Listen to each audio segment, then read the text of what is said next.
Hey guys, it's JFCMsnakes here, and today I will be filming a collection update for March 2015. As you can see, we're outside my room currently.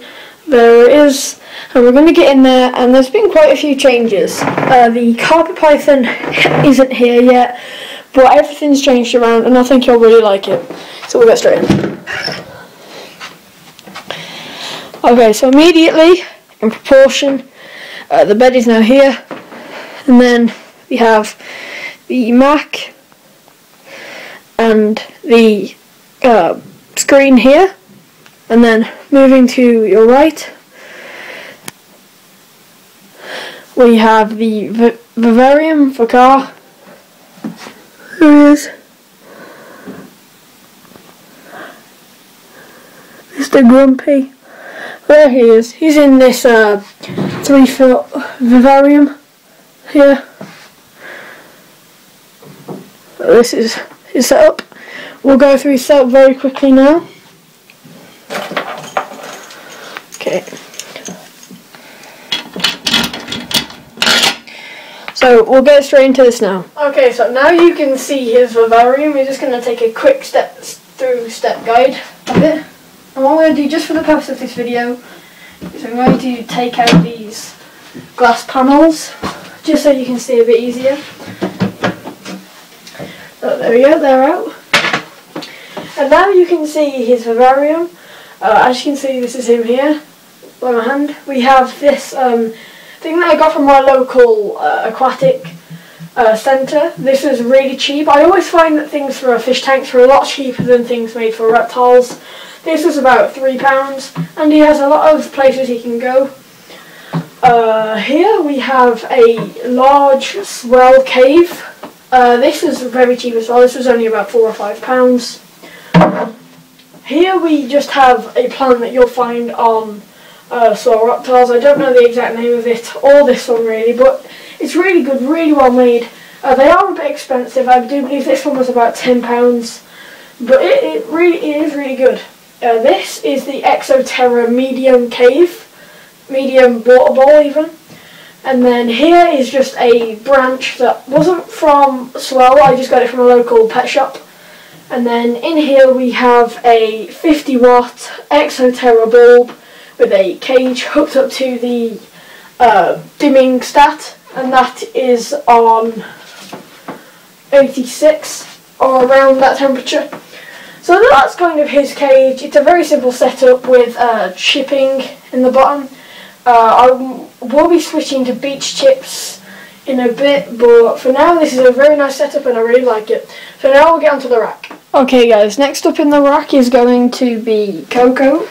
She is a pinstripe royal python, and this is her enclosure. She's currently here. She is a very nice pinstripe with some really nice colours, as you can see in the camera. She feeds really well, and I think she is really nice, and hopefully she'll be a good breeder for us in the future. I got her from Doncaster, and she's growing like a weed. When I got her she was 90 grams, she's now 350, and that's from September, so that's pretty good going from a hatchling to get her to 350. Hopefully now, because she's moved up in size of rat, she can start to grow a bit more, but we'll move on to the enclosure. Okay, the first thing in the enclosure is this Exoterra medium cave. We then have one of these, I'm going to refer to them as disc thermometers. This one is currently reading, if I can get it, there we go, at around 90, which is a perfect temperature. We then have one of these Heidi hole things. I don't know what they are exactly. I think they're actually made for hamsters, but she seems to like them. Then next we have one of these aquatic things for a fish tank again, but again, her and I both seem to love these. They can climb through at 3 ends here, through the mouth and the eyes as well, and they both seem to enjoy these. And then last but not least we have the water dish, which is an kidney, I think it's Komodo kidney bowl, and that size is a large. And then there's an Exoterra plant. I'm not quite sure what it is, but it's an Exoterra plant. I think it's the ficus. I'm not too sure. And then if I just move the entire cage, you can kind of see the heat pad there. That is a microclimate heat pad. I'm not too sure of the size, so I'm not going to say. I think it's around the 12 by 12 one or something like that. But that's her, and now we'll move on to Arya. Next up is Arya. The cage is exactly the same with the chips, the hidey holy, the aquatic thing, and the Exoterra cave. This is Arya though. She is a Mojave spider. She's a female who I purchased from Days Reptiles. I'll leave a link to them in the description if you want. She currently weighs around 205 grams, or something like that. She's just got over 200 grams. And she's really nice. She is a bit shy and a bit timid, but I try to handle her for at least 5 minutes every day. And she seems to be getting a bit better. But so far she's been really nice. She feeds really well. And so now we'll move on to Lee.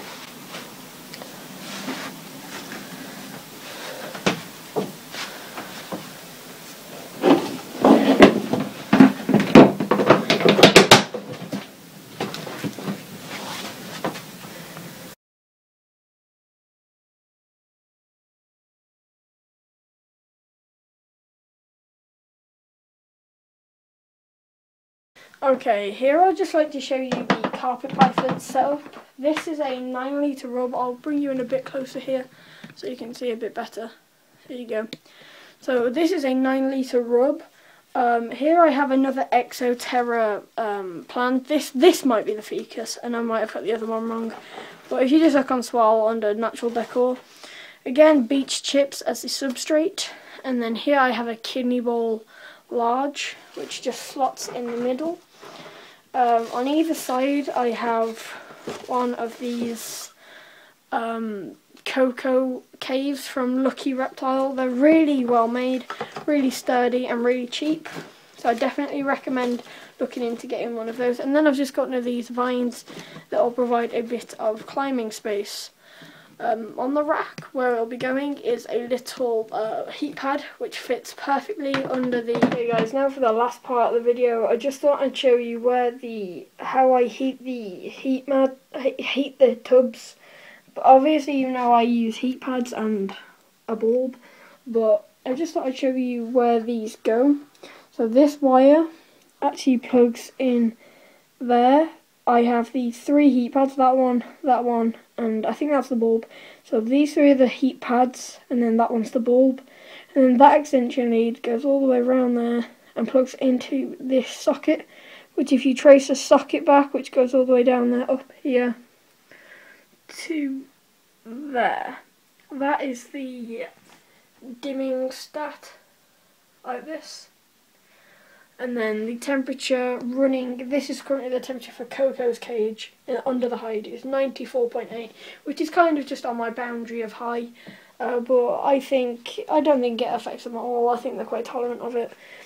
And so there is the probe inside the cage there, that runs down there. Everything's controlled from inside the vivarium through that thermostat and then distributed through here. So that just concluded for this video, guys. If you've enjoyed it, leave a like, and if you're still interested after that, hit that subscribe button and go and check out SnakeTube. He's a great YouTuber. Go and subscribe to him, and it's been JFCMsnakes.